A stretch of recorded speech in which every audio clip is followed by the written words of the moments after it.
We are at the Mondo booth where they, as always, have some of the coolest art and toys in the world. But this year specifically, they've got some amazing Ninja Turtles and Deadpool stuff that we are geeking out about, right, Max? Let's go talk to some of the people who made these wonderful toys come to life. I'm here with the legendary artist, AttackPeter, one of my favorite artists in the world. Also just a great dude. Thanks, dude. Tell me what we're looking at here, because I'm geeking out at these designs. This is something that probably shouldn't exist. It's kind of like a 90s kid's dream, is to be able to work on Ninja Turtle anything.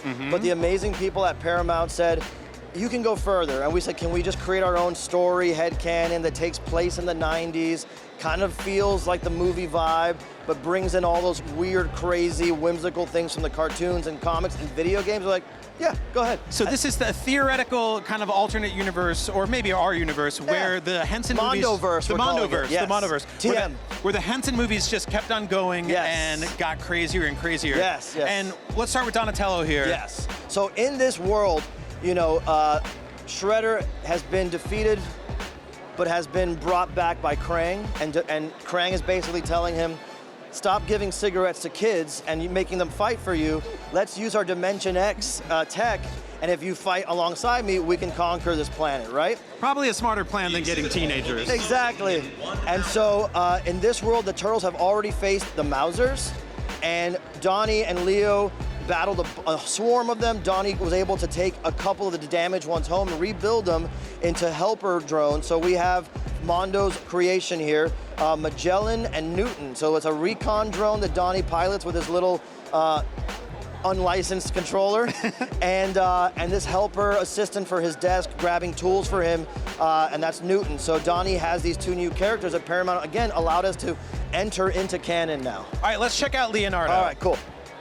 So Leo, in this kind of like downtime between the fall of Shredder and what's coming, is like stealth, recon, taking the ninja training very seriously. You can see him like donning a lot of the traditional weaponry, but he's also got a new Odachi blade. And Donnie has given all of the Turtles upgraded weapons to start dealing with these robots, because if you just swipe through one of these mechanical foot soldiers with a katana blade, I don't know, the head might crawl back at you, right? So this one is like retrofitted with like a motorcycle brake grip, and it basically kind of looks like a lightsaber. It rules, man. Yeah, no, he threw some tech in there. Yeah, and so now if he slices through a robot, it kind of cauterizes them, is our thinking. But yeah, he's stealth. He's watching from the rooftops. He's got a bunch of great swappable accessories like this mask that we really love, but he's very much taking the training seriously, and he comes with a roadkill Rodney. I love the silver tape on his shoulders, yes, holding little blades in, the little pouches everywhere, yes, very Rob Liefeld. I want to just point out the state of New York license plate that he's using, and it says shin guard there. It says what? What does it say? Party wagon. Oh my God. Because in this, you'll see when people get their Leo, which is shipping soon, he was out there with an original van, and it gets destroyed by the roadkill Rodney. So he kind of wears the shin guard and license plate as a reminder, like, hey, be more careful with the van. And he's got a scarf, because you know those New York City winters get cold. All right, bring me over to Michelangelo, our favorite party animal, who now has pets. What the heck is going on here? This is something I can't believe that we're here talking. I've been waiting to share this with the world. Hector and I have like, we were like, what do we do with Mikey? We had an idea for everybody else, but what's Mikey's evolution? And Mikey was always the kid brother vibe, right? Yeah. And so what would be an arc for him? Well, maybe he has to start being responsible and take care of somebody. So in our story, Mikey is kind of feeling alone, missing the family a bit. He's skating alone through the sewers, finds some random frogs, like actual frogs in the sewer, but they have like weird hospital bracelets on them. Okay. We don't know why. And so he brings them back to the sewer, and as like kind of treats them as family, talking to these frogs. Yeah. Eventually, he's not paying attention because he's still not matured enough yet. They sneak out of the tank, get into Donnie's lab, and now they are, you know, the Genghis and Napoleon Bonafrog frogs that we know. All four of them, he comes with two of them, but all four of them are now basically his responsibility in the sewer. They run around, cause havoc in their home. They ride Magellan around the sewer. They, you know, cause mischief, and Splinter has to scold them. I love their little clothes. Well, because Mikey, we were like, why would the frogs ever have Hawaiian shirts? Like, what's a reason for that? Well, if Mikey's taking care of them and raising them, of course, he would style them in little shirts. Yeah. Once again, with the details here, I love Mikey's Walkman. I love his snap bracelet. Yep. This one glove he's rocking, which has some tech in it. Yeah, Super it's cool. his like skate glove, so that way he can kind of like grind, put his hand on the floor when he's making hard turns. But yeah, again, very 90s. Got a puka shell necklace with a shark tooth. Oh, that's totally his. That's totally his style. And again, a Mondo Gecko branded skateboard, because in this world, Mondo Gecko is the nickname of a human skateboarder who's very popular and getting good at getting like upside down tricks. So they call him the Gecko. So he's like a Tony Hawk brand in this universe. Peter, who's your favorite turtle? Michelangelo all day. So mine's Raphael, so we nice. got to end on him before we check out Shredder at the very end here. But this Raphael is one of the coolest I've ever seen. The fact that you guys made armor out of old tires and a stop sign as a shin guard, like, come on, man, this is so dope. The cool thing about Raph is, in his story, he's kind of doing what Raph does, going against the grain. He's kind of like he's not communicating with the Turtles very much, and he's decided to go on and be his own vigilante, as Raph wants to do. But this is like his first, run of it, and he's actually picking up a lot of the human leftover foot soldiers. And in our headcanon, he's running like a ninja training fight club in the sewers that other Turtles don't know about. And because they don't know what he's up to, Donnie hasn't made him too much tech. So he had to fashion his own armor out of like junkyard scraps. Awesome. So he's developed like a home for wayward teens that used to work for the Shredder. Yes, I dig exactly. So like we're kind of building our own like universe, like laying the groundwork for story that could really amount to something that we hope we get to continue developing. But Raph is also going to come with a swappable KC mask. I love that. And he's also going to come with Casey's weapons, his bag, and a trench coat like you saw in the movie, modified a little bit with a hood, because in this world, something has happened to Casey Jones we haven't revealed yet, but it's taken him out temporarily. And so Raph believes that Casey's whole look and iconography is like a legend that scares thugs on the streets. It's just his presence. So he wants to keep it going. And so he dresses up as the Casey Jones character to intimidate thugs. I love it. Yeah. All right, last but not least, the Shredder. Shredder, again, first reveal here at the show floor.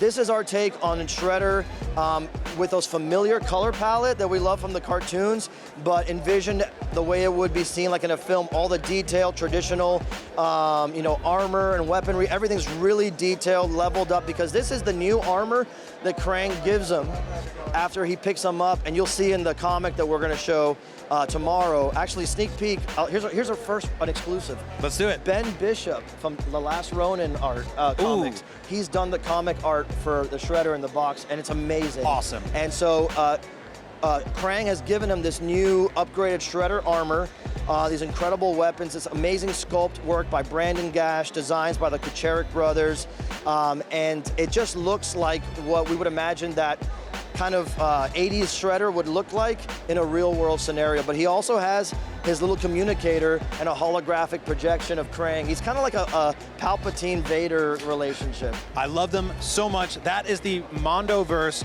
1/6 scale Teenage Mutant Ninja Turtles. This is my boy AttackPeter. Back to you, Max. I'm here with Hector, who is the Senior Creative Director at Mondo. You guys always have some good exclusives, great exclusives even. One of my favorites a few years ago was this wonderful meme version of Wolverine. Oh, so you remember it. He's like, I ordered that thing. Awesome. I have it at home. He's lying in bed. He's looking at the picture of, well, whatever you want to put in there.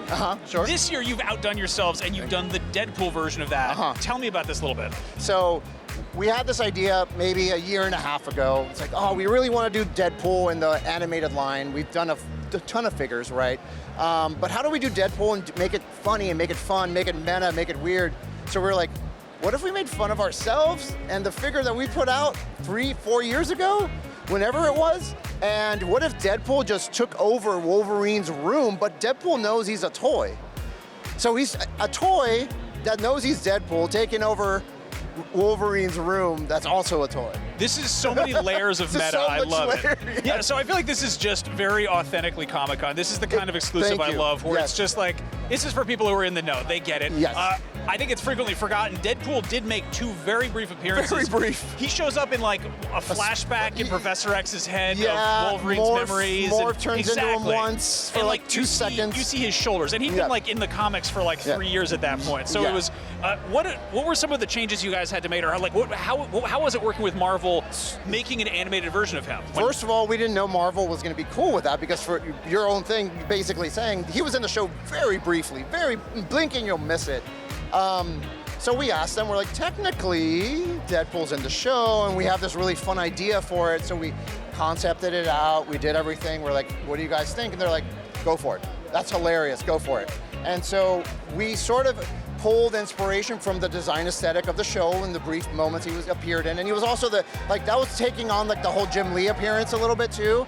And we were really influenced by the Toy Biz toy at the time as well. So everything is rooted in that 90s sort of look. That was my favorite toy growing up. Me so this too. very much with the little retractable knife, Yes, that stupid yes. little steak knife Yes. thing. I loved it. Did you have the one that had the really oversized mask?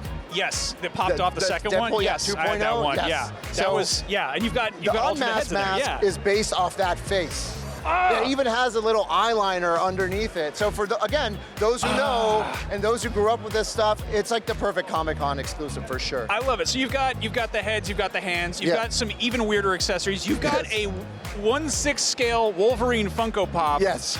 And a Wolverine body pillow. Yes. How? So I, again, didn't know if Marvel or Funko would be cool with us putting a Wolverine biddy pop in our box, but I was just so happened to look at my son's biddies and I was like, oh, these almost look exactly like 1/6 scale size. And then I put them next to like our Cyclops and I was like, it is. And so I asked them and they're like, yeah, go for it. And then yeah, we decided, again, meta, just what if he owns a pop of Wolverine? You I know, it's love like it. Funko Pops are basically like the collectibles, so yeah. So you guys clearly know the source material. You get this stuff. You're nerds yourselves. Yeah. You've got a Spider-Man the Animated Series Lizard over there, Yep. who has multiple alternate heads. Yes. Tell me about those, because I just want. Yeah, so again, we surprised Marvel says yes to a lot of our stuff because he never had those heads in that show, right? It's based off the 90s Spider-Man the Animated Series, but we're also fans of all of his iterations, so we were able to sneak in some of his earlier looks from the 70s shows and stuff like that. It's so goofy. I love it so much. We just love it. We don't care if it's goofy. It's like, for me, the goofier the better. If I can sneak in some goofy stuff that is gonna make like a fan smile, that's all we care about, really. And that's the reason we did this Deadpool. It's like, if you were following Mondo, if you're a fan of our 1/6 scale stuff, you're a fan of Deadpool, this is kind of like the perfect collectible. And this is what, the 15th X-Men you've done? Probably, yes. Something like yeah, that? It's around there, yeah. Well, I imagine you've got plenty to work with because there's X-Men 97 out there. Oh, so yeah, exactly. Keep it up. You're doing Thank great you. work. I Thank you, guys. appreciate you very much. So Thank you. Thank you for that. Alrighty. All right, so these toys are available online at Mondo. They're shipping at various points in the future. You can pre-order them now. They're really cool. I don't know. What do you want to say at the end of the video? I think at the end of the video, you say thank you so much. Thank you, everybody. We love you. We love you. It's been so good spending time with you. We love the making this movie for you, and then we roll the credits. Be safe to yourselves and each other. Love your neighbor. Happy birthday, Comic-Con.